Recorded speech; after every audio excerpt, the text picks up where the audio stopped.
Let's talk about the store and the dollars that are coming in. We've said that this will be a large increase to the city budget, about $50 million. Mr. Walker indicated that an oversight committee would be set up as part of Measure Z if it passes.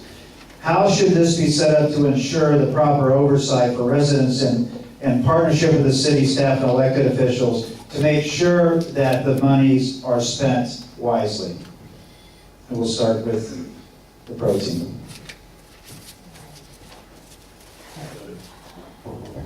Let me just go through there is one person per ward that'll be on this, and then there will be 4 citywide members that'll be on this, so 11 people on this budget advisory committee.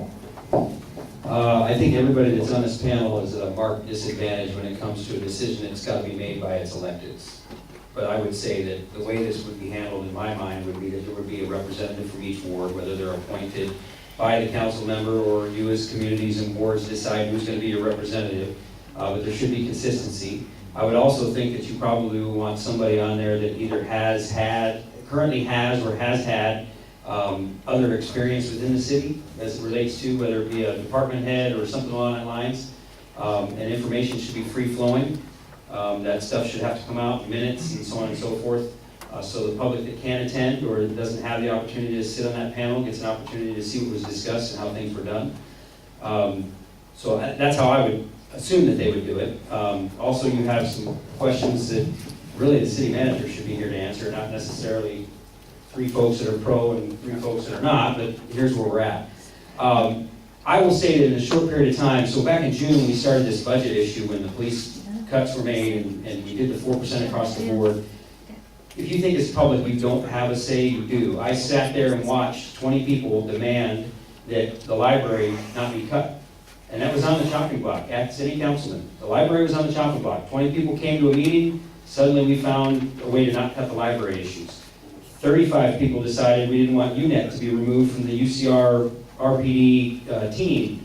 And we found $775,000 to keep that project afloat. So it was because people came to the public forum and they told the council, this is how we feel, and they went back to the table and figured it out. So I don't know how they're going to do it, but I think that having something in place and a plan to do that at least should give you some sort of comfort, if you will. And it's okay to be skeptical with government. I think everybody up here, whether they're sitting on government or been part of it, there should be skepticism. That's what this country is all about, is questioning government.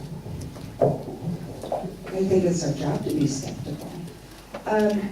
For most people who've been around for a while, you know that most of our boards and commissions, you apply, and the people who are usually chosen are those people who will do exactly what the city council wants them to do with the city manager. So that process is not really a fair process because I guarantee you I won't be put on that committee. And so that's what's traditionally happened. How we're going to change it, I don't know. That has to come from city management and from our council to really start putting people on these types of boards and commissions and oversight committees that are there to really do the right thing, and they're not their friends or whomever.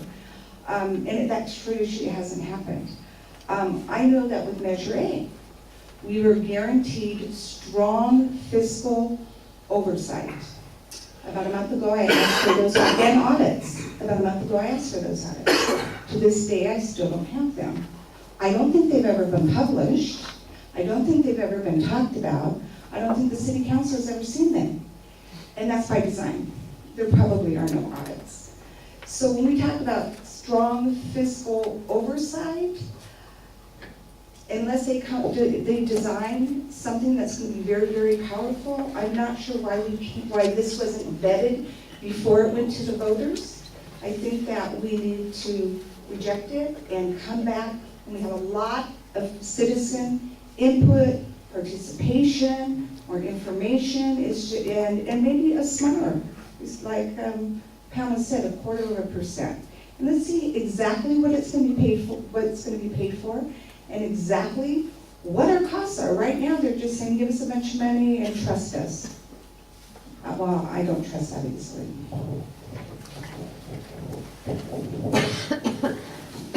The You still have time, Linda? Well, up now. I'm gonna ring the bell. Any rebuttal? Yeah, I definitely appreciate those comments. I think that you have to look at the recent actions coming out of City Hall. There's been a lot of changes. We've had a big switch in staff and specifically administration. We have the sunshine ordinance now, which gives people a lot longer time to take a look at what's coming for public comment. That's huge. We have a 2-year budget now, which is a much more honest and realistic way to take a look at where you sit fiscally. That's a huge step. I think that from my own personal experience, a lot of people are a lot more accessible and do listen. The comments I heard earlier about, I've personally witnessed groups much like this. They carry a lot of weight. You speak up with passion, you let your electeds know your concerns, and I've seen that turn into real positive effects. We can always point back in history on things that didn't go so well. But I think at some point you have to acknowledge the recent changes and the recent direction of the City Hall and give it some credit for that.